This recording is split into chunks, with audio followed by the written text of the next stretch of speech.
পশ্চিমবঙ্গে তো বিজেপি জিতেছে, সবাই ভাবিচ্ছে এবার মুসলমানদের উপরে বিপদ আসিছে, তবে মুসলমানদের উপরে না, বিপদ আসিছে দরিদ্র হিন্দুদের উপরে। বেচারারা গরু পাইলে কোরবানির টাইমে বিক্রি করবে মুসলমানদের কাছে, এখন মুসলমানরা কিনতেছে না গরু, কে বিপদে পড়তে চায়? গরুই যে দিতে হবে কোরবানি তা তো না, অন্য পশু কোরবানি দিবে। এখন হিন্দু গরু খামারিদের মাথাত হাত শুরু হয়ে গেছে কান্নাকাটি। এডিটর সাহেব দেখান কিছু ক্লিপ। তো আমাদের মরা ছাড়া কোনো লাইন নেই, আমাদের প্রচুর টাকা দেনা আছে, আত্মহত্যার পথে আমাদের যেতে হবে। খাটালে কম বেশি 10-20 লাখ টাকার এক একজনের কাছে গরু আছে, আমাদের 8 লাখ 10 লাখ, কারো যে যেমন বড় ব্যবসা করে তার তেমন দেনা আছে। এই কুরবানিতে গরু যদি না বিক্রি করতে পারি তাহলে আমরা তো পুরো নিঃস্ব হয়ে যাব। প্রত্যেক সরকারকে বলবো এইভাবে না মেরে আমাদের হাতে বিষ তুলে দেখ, আমরা বিষ খাই। হিন্দুদের এইভাবে বাঁচানো যায় না দাদা ভাই, এইভাবে একদম টোটালি বাঁচা। শুভেন্দু অধিকারী মহাশয় ভুল করছেন, নির্দিষ্ট সালে যেমন কুরবানির প্রথা চলছিল সেই প্রথা চালু করে। আমার ঋণ আছে 9 লাখ টাকা, ঋণের বোঝা শুভেন্দু অধিকারীকে নিতে হবে, নাহলে আমার স্বামী সুইসাইড করবে বলছে, সন্তান অনাথ হবে, কিভাবে চালাবো? আমি তো মেয়ে মানুষ, আমার কি বাইরে যাওয়ার ক্ষমতা আছে? আমি কি ইনকাম করবো? নির্দিষ্ট সময় দেওয়া হোক মানুষকে। দেখেছেন এইরকম ক্লিপ আপনি অসংখ্য দেখবেন ফেসবুকে, ইউটিউবে। আরো কয়েকটা দেখান এডিটর সাহেব। বাবা আমি বলতেই পারছি না, আমার গরুগুলো বিক্রি হোক, আমার ছেলেটা যাতে বেঁচে থাকে সেই চেষ্টা করো। গরু যদি বিক্রি না হয় আমার ছেলে মরে যাবে, কথা বেরোয় না। আমি কি বলবো, আমি মনে আনতে পারছি না। ওরা আমার এক প্যাকেট বিষ কিনে দেয়, আমি বিষ খাই, আমার ওষুধ নেই, আমি সকাল থেকে ওষুধ খেতে পারি। এই গরুগুলো 3 দিন খাওয়া দিতে পারছি না, এই মুহূর্তে গরুগুলো মরবে এবং আমরা মরবো, আমাদের পরিবার মরবে। দড়ি নিয়ে ঘুরছেন কেন? ঘোড়ায় দড়ি দেওয়া ছাড়া আমাদের বিকল্প কোনো রাস্তা নেই। কুরবানি না করতে বলে মুসলমানরা জব্দ হয়ে যাবে, আপনার কি মনে হয়? জব্দ আমরাই হচ্ছি, আমাদের মরা ছাড়া কোনো উপায় নেই। শুধু আমি মরবো না, আমার সঙ্গে আমার পরিবার মরবে। 1.5 লাখ টাকা দেনা আছে এই গরুর উপরে, কিন্তু আমরা কি করব?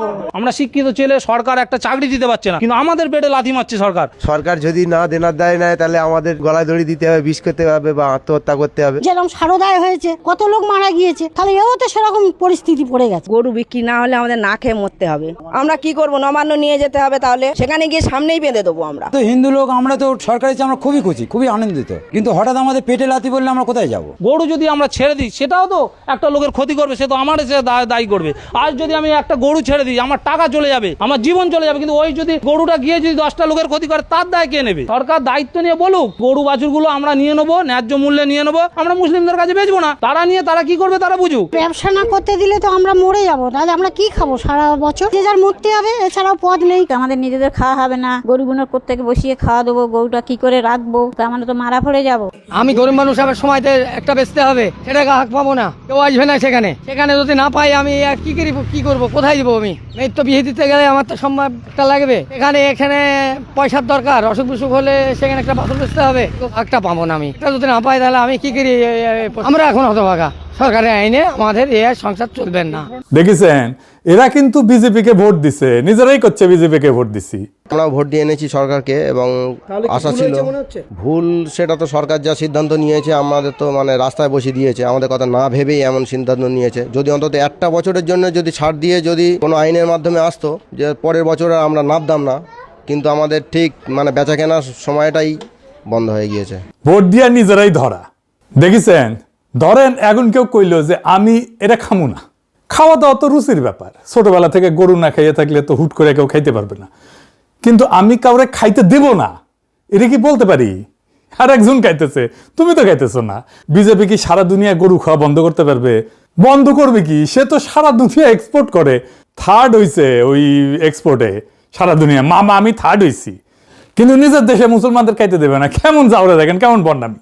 যাই হোক, এই যে গো হত্যা নিয়ে বিজেপি ধর্মযুদ্ধ শুরু করলো, এটার ধর্মীয় কোনো শক্ত বিধান কি হিন্দু ধর্মে আছে?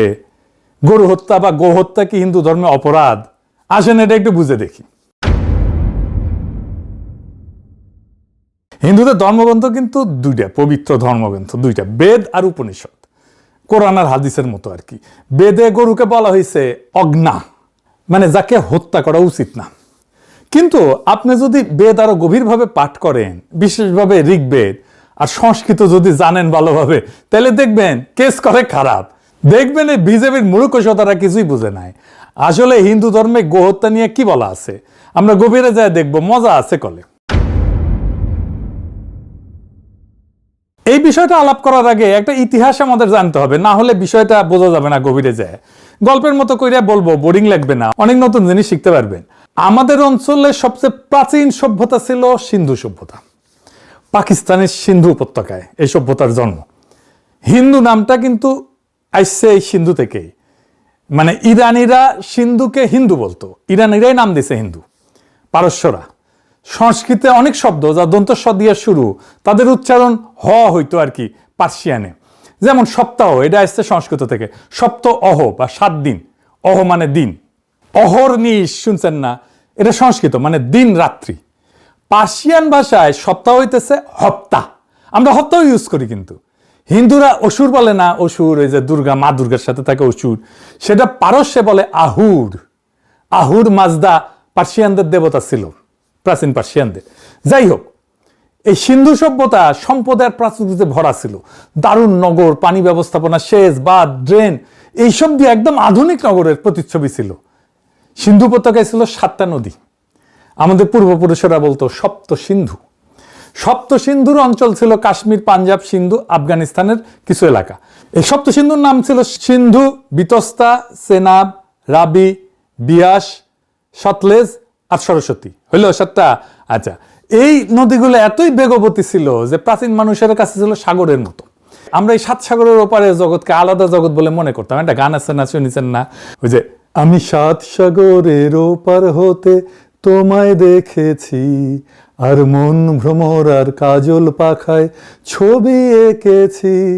ভালো গান আছে তো, আমি 7 সাগর পাড়ি দিয়ে কেন সৈকতে পড়ে আছি। তো ওইখানে ওই সিন্ধুর কৃষিতে ছিল আধুনিক সেচ ব্যবস্থা, এই জন্য প্রচুর বাদ দেওয়া হয়েছিল নদীতে, তার শাখাতে। একদিন সেই সভ্যতা ধ্বংস হয়ে গেল। কেন ধ্বংস হয়েছিল জানেন?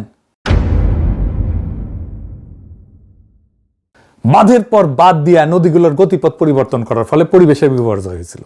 বারে বারে ভয়াবহ বন্যা হয়ে ধ্বংস করে দিল এই সভ্যতা। প্রকৃতির প্রতিশোধ এমনই নির্মম আর নির্দয় হয়, বুঝি চাও? তো এই বন্যা যখন চলতে থাকে তখন সিন্ধুর শাসকদের বিরুদ্ধে বিদ্রোহ হয়। কৃষকেরাই করে বিদ্রোহ। এই বিদ্রোহের নেতৃত্ব দেয় ইন্দ্র। এই ইন্দ্রকে হিন্দুরা দেবতা মানে। ইন্দ্রর কাজ ছিল বাঁধগুলোর লোকজন নিয়ে যা ভেঙে দেওয়া। ওই বাঁধ ভাঙার সময় লেখা হয় ঋগ্বেদ, হিন্দুদের প্রধান ধর্মগ্রন্থ। ঋগ্বেদে বাঁধ ভাঙার গান। রবীন্দ্রনাথের গান আছে না, বাঁধ ভেঙে দাও, বাঁধ ভেঙে দাও, বাঁধ ভেঙে দাও, ভাগো। এইটা ঋগ্বেদের গান। আমরা এই প্রসঙ্গে পরে আসব। বাঁধ ভাঙ্গাও সিন্ধু সভ্যতাকে বাঁচানো যায় না, তো সিন্ধু ধ্বংস হয়ে গেল। সিন্ধুর নিরাশ্রয় উদ্বাস্তু মানুষ চলতে চলতে চলতে চলতে আইসা পৌঁছলো সরস্বতী নদীর তীরে। বিশাল আর বেগবতী নদী সরস্বতীর তীরে আবার নতুন করে গড়ে উঠতে থাকলো সভ্যতা। সরস্বতীর তীরে নতুন করে বসতি গড়া মানুষের কাছে সরস্বতী আর নদী থাকলো না, একজন দেবী হয়ে উঠলো। এই নদী সরস্বতী, বিদ্যার দেবী সরস্বতী হয়। আজকার ওইদিকে না যাই, যাই হোক, কিন্তু একদিন এই সরস্বতীও শুকায় যায়, হারায় গেল জলস্রোত। আবার শুরু হইল উদ্বাস্তের যাত্রা। আমাদের কালেকটিভ মেমোরিতে জল জল করতেছে 2টা সভ্যতার ধ্বংস। জন্ম নিল প্রবাদের, অভাগা যেদিকে চায় সাগর শুকায় যায়। মিলাইতে পারেন এবার? মজা লাগতেছে না? এখন সব ফকফকা হয়ে যাইতেছে, কোনটা কোটি থেকে আসিচ্ছে। আবার শুরু হইলো উদ্বাস্তুর মতো যাত্রা। তাদের একাংশ এসে পৌঁছালো আরো সমতলে আর এক সরস্বতীর মতো বেগবতী নদীর তীরে, তার নাম গঙ্গা। এই হইতেছে হিন্দু সম্প্রদায়ের জার্নি। কি একটা প্যাথেটিক অবস্থা দেখেন, যে সিন্ধু উপত্যকায় তাদের ধর্মের জন্ম, যার নামে তাদের পরিচিত ধর্ম, সেইটা পড়েছে পাকিস্তানে। সেই পাকিস্তানে বোমা মারা লাগে তাদের। যাই হোক, এইবার আসেন আমাদের আসল আলাপে। সংস্কৃতে গো শব্দের অর্থ কি? সংস্কৃতে গো শব্দের মানে শুধু গরু না। গো মানে জল, গো মানে নদী, গো মানে প্রবাহ, এবং সবচেয়ে গুরুত্বপূর্ণ গো হত্যা মানে বৈদিক যুক্তিতে নদী হত্যা। গো হলো জল বা পানির একটা সমার্থক শব্দ। ঋগ্বেদের ভেতরে গো শব্দ জল বা পানি অর্থে বহুবার ব্যবহৃত হয়েছে, অন্তত 12টা জায়গা। এই কারণেই হিমালয়ে গঙ্গার উৎসমুখের নাম গোমুখ। গরুর মুখ না গলে, মানে এটা জলের মুখ, জলের উৎস বা পানির উৎস। কিন্তু শুধু আমাদের দেশে না, উত্তরপ্রদেশে একটা নদী আছে গোমতী। ঋগ্বেদে গোমতী নদীর নাম আছে, কিন্তু গোমতী মানে জলবতী, যিনি জল ধারণ করেন। আফগানিস্তান পাকিস্তান সীমান্তে গোমাল বলে একটা নদী আছে। সবগুলোর নামে গো আছে। কেন? গো মানে জল।